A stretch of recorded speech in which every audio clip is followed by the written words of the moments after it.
To weigh up South African chances in round 5 of Super Rugby. Jody, welcome to the program. Thanks for having me.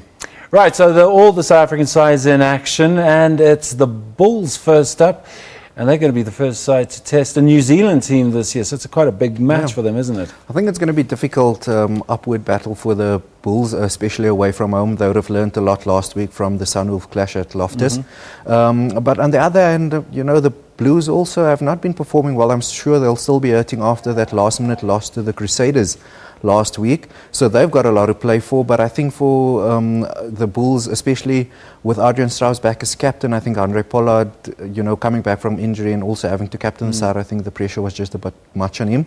So Adrian Strauss, the experienced leader, is back to lead the Bulls. It's going to be difficult in New Zealand for them, but let's hope for the best. I think if they can dominate up front, they might have a chance, but if they go out wide, I think the Blues backline will just run them to pieces. They've had a torrid time, obviously, but Jan Serfontein's coming good. This will be his 50th Super Rugby appearance.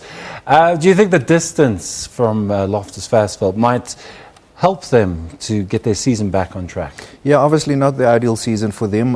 2 losses and then they had to scrape a win against one of the weaker teams in the tournament. I think shifting Jan Serfontein from outside centre to inside centre is a good move. I watched him last week at outside centre and I had a couple of question marks around his defence. I still prefer him at number 12. Right. Like you said, a big game for him.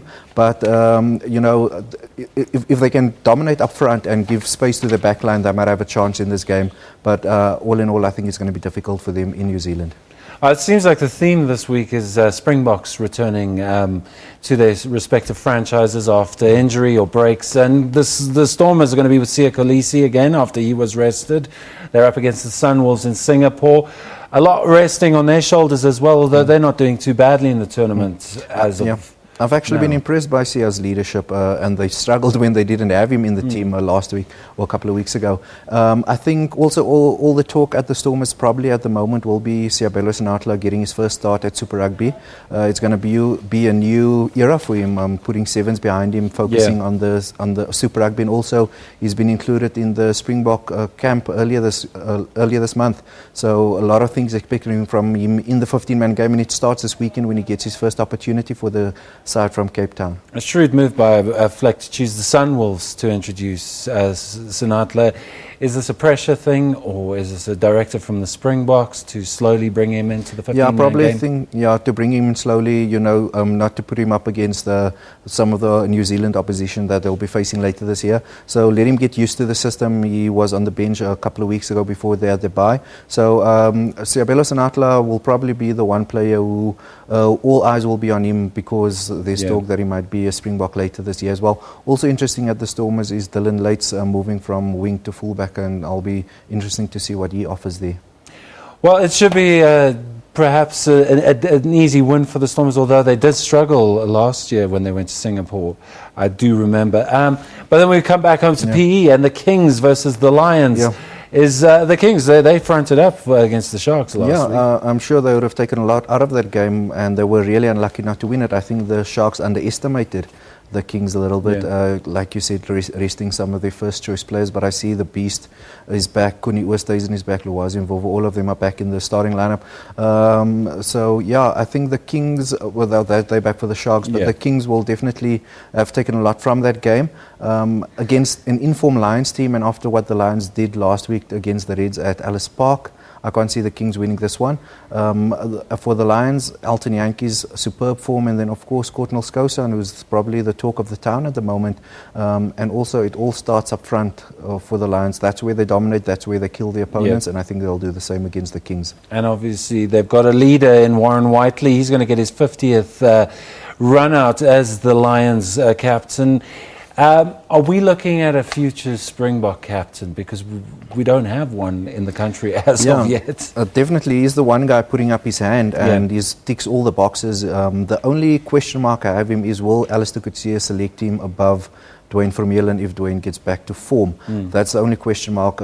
They tried, Heineke Meyer tried him at flank, it didn't work that well.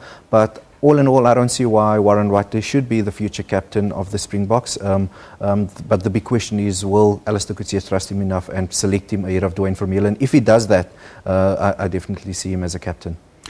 Well, staying with Springboks, returning Francois Venta's back for the Cheetahs against the Sharks. That seems to be the big clash of the weekend in Bloemfontein. The Sharks not looking. They got to get something going again, don't they? Yeah, traditional South African derby, and I mentioned earlier that they've got all their stars back. They would have learnt a lot from that Kings game last week. I think definitely Cohen Bosch at fly-off. He will be a person to look at. I think Pat Lambie is a really big loss for them, and they could have done with him for the season, but unfortunately he's out for a couple of months. So Cohen Bosch, the informed fly-off in South Africa probably at the moment.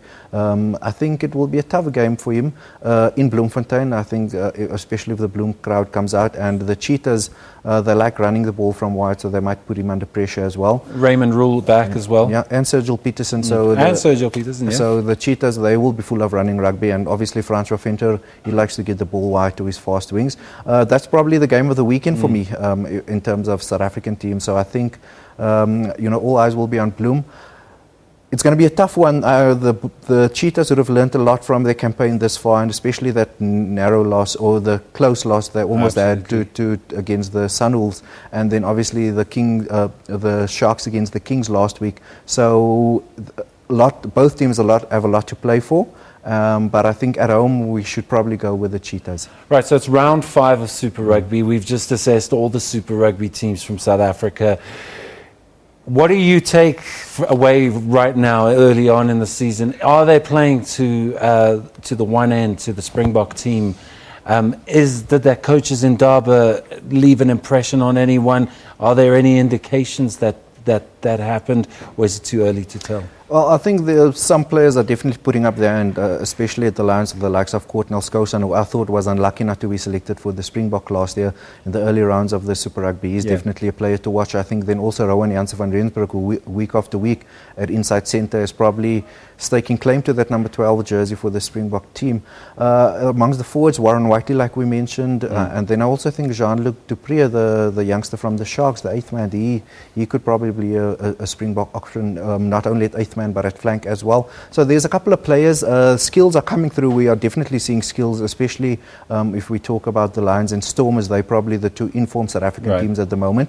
And then there's individual players, obviously, at the Cheetahs, at the Bulls, and even some at the Kings who put up their hand. And I think Alistair should have enough players, quality players locally to select a strong team to take on the French in June.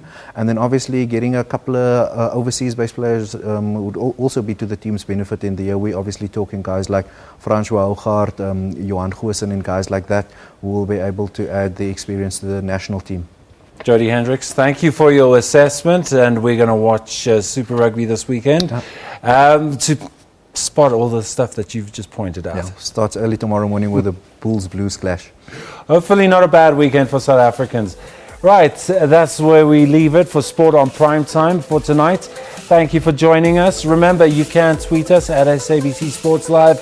Email us sportslive@sabc.co.za. For myself and all the team, good night and take care.